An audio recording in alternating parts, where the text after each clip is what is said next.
नमस्कार, संविधान वार्तामध्ये आपलं स्वागत आहे। आपण आहे उल्हासनगर महानगरपालिका येथे। काही पत्रकारांनी इथे साखळी उपोषण केलं आहे, त्यांच्याशी आपण डायरेक्ट चर्चा करूया। उल्हासनगर महानगरपालिकेचे वादग्रस्त अधिकारी जनसंपर्क अधिकारी युवराज बदाने याच्या विरोधात यांना बडतर्फ करा यासाठी उल्हासनगर महानगरपालिकेच्या गेटसमोर एक बेमुदत उपोषण चालू आहे। आज त्याचा तिसरा दिवस आहे। या उपोषणाच्या निमित्त आपण त्यांचे जे उपोषणकर्ते आहेत ते ज्यांनी अन्यायाविरुद्ध संघर्ष समितीचे अध्यक्ष दिलीप मालवणकर यांच्याशी आपण बातचीत करूया। सर नमस्कार, आपले स्वागत आहे संविधान वार्तामध्ये। काय आज उपोषणाचा तिसरा दिवस आहे, आज काय प्रगती काय आहे तुमच्या उपोषणाबद्दल, काय कुठपर्यंत काय? अन्यायविरोधी संघर्ष समिती आणि इतर संघटनांनी मिळून उल्हासनगर महानगरपालिकेचे जनसंपर्क अधिकारी युवराज बदाने यांच्या बडतर्फीच्या मागणीसाठी हे बेमुदत उपोषण सुरू केलेलं आहे। आज या उपोषणाचा तिसरा दिवस आहे आणि जोपर्यंत ही जी मागणी आम्ही केली आहे ती मान्य होत नाही तोपर्यंत हे उपोषण बेमुदतपणे सुरू राहील। कशाविषयी उपोषण आहे? आपण वरती पाहत असाल की उल्हासनगर महानगरपालिकेचे वादग्रस्त जनसंपर्क अधिकारी युवराज बदाने यांना सेवेतून बडतर्फ करा या मागणीसाठी हे उपोषण आहे। आणि त्या मागणीसाठी म्हणजे बडतर्फीची जी कारणं आहेत ती आम्ही ह्या 3 पानी सविस्तर निवेदनामध्ये दिलेली आहेत। त्या सर्व बाबींचे पुरावे आमच्याकडे आहेत,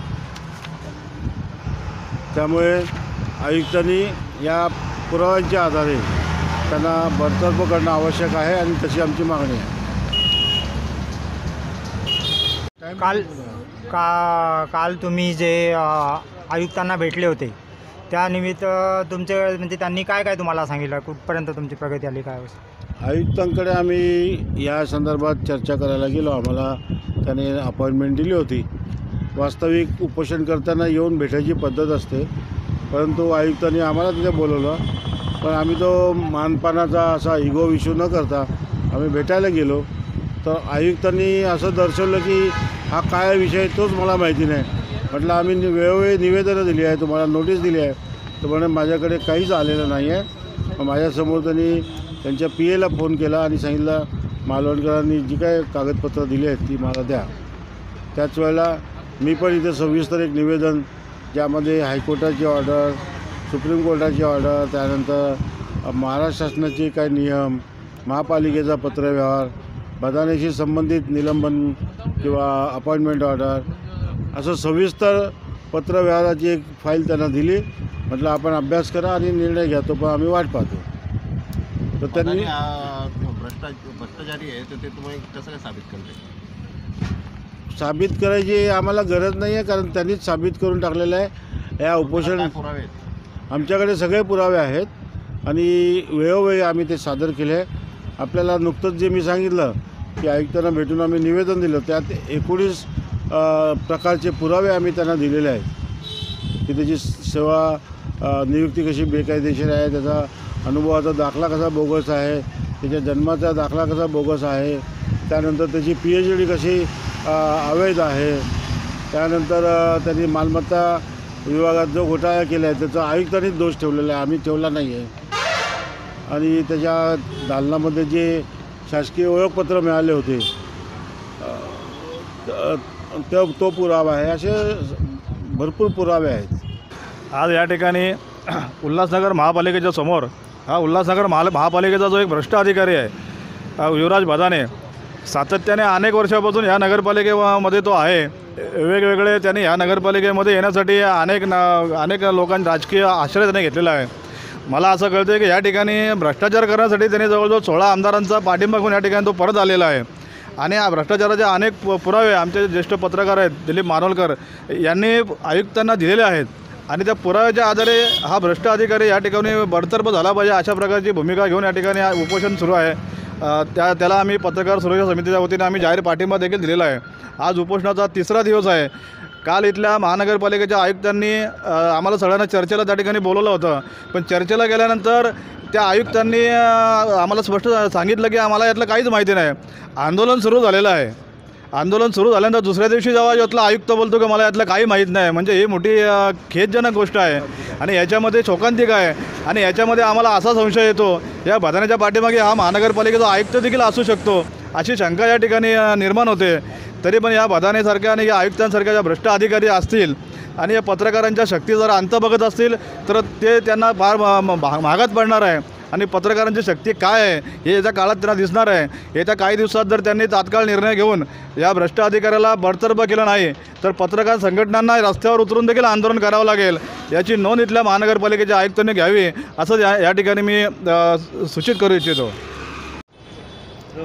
उल्हासनगर महापालिकेतील जनसंपर्क अधिकारी युवराज भदाने हे ड्युटीवर जॉईन झाले तेव्हापासून यांचं उर्मट वागणं आणि कर्मचाऱ्याची उर्मट वागणं, येणाऱ्या नागरिकांशी उर्मट वागणं आणि पत्रकाराची उर्मट वागणं ही त्यांची एक घाणेरडी सवय आहे. या घाणेरड्या सवयीमुळे ते चांगले प्रसिद्ध आहेत. त्यांनी या महापालिकेत असताना अनेक असे काही भ्रष्टाचार आपले ज्येष्ठ पत्रकार दिलीप मालवणकर साहेब यांनी काढलेले आहेत. त्यांचे बोगस ID, त्यांच्या गायब केलेल्या फायली, त्यांचे मिळालेले चेक हे सर्व साहेबांनी काढलेले आहेत. त्यामुळे त्यांनी स्वतःवरचं घोंगडं दुसऱ्या टाकायचा त्यांनी प्रयत्न केलेला आहे. पण यावेळेस त्याच्यावर कुठली तरी कारवाई आणि सेवेतून कायम घरी बसवण्याची कारवाई महापालिका आयुक्तांनी केली पाहिजे. या मागणीसाठी उपोषण सुरू आहे. आज उपोषणाचा 3रा दिवस आहे आणि या उपोषणाच्या माध्यमातून चांगला मार्ग निघेल एवढं मी बोलतो. मी प्राध्यापक प्रवीण माळवे, महाराष्ट्र नवनिर्माण सेनेचा सहसचिव.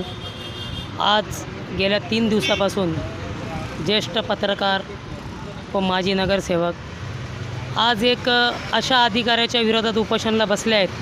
संपूर्ण जनतेलाच नव्हे तर मला तर वाटतं पूर्ण महाराष्ट्रात याची प्रचिती झालेली आहे.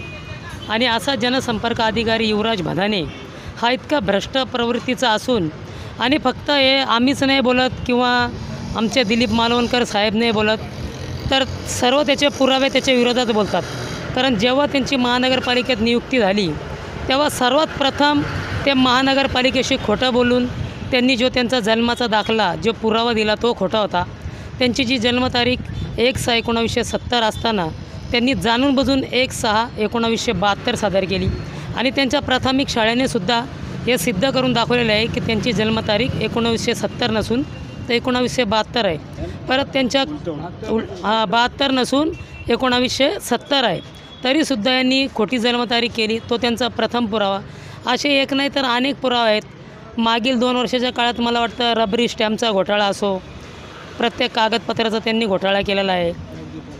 परत टॅक्स डिपार्टमेंटमधले काही अधिकारी होते त्यांना आत्महत्या करण्यास प्रवृत्त त्यांनीच पाडले. म्हणजे असं त्यांचे एक नाही असे अनेक कारणं समोर आलेली आहेत आणि त्याचा सबळ पुरावा आहे साहेबांकडे. तर मला तरी वाटतं आता महानगरपालिकाने काही नुसती झोपेचं सोंग नाही घेतलं पाहिजे, त्यांना लवकरात लवकर बडतर्फ केलं पाहिजे असं मला वाटतं. आणि मी माझ्या मनसेच्या तर्फे यांना जाहीर पाठिंबा व्यक्त करतो. आम्ही रमाताई भालेराव, मी मालवणकर साहेबांना जाहीर पाठिंबा भीम आर्मी कोर कमिटीच्या वतीने जाहीर पाठिंबा देते. आत्तापर्यंत बदानेने बरेचसे काळे व्यवहार केलेले आहेत आणि याचा आम्हालाही अनुभव आहे. त्यांनी वेळोवेळी मालवणकर साहेबांनी पुरावे देऊनसुद्धा आत्तापर्यंत काही होत नाही. ही लाजास्पद गोष्ट आहे. तर याला वाचस आपण सर्वांनी फोडली पाहिजे आणि त्यांच्या पाठीशी आपण सर्व खंबीरपणे उभं राहिलं पाहिजे असं मी भीम आर्मीतर्फे बोलते. जय भीम, जय भारत. ब्युरो चीफ कैलास संविधान वार्ता, उल्हासनगर.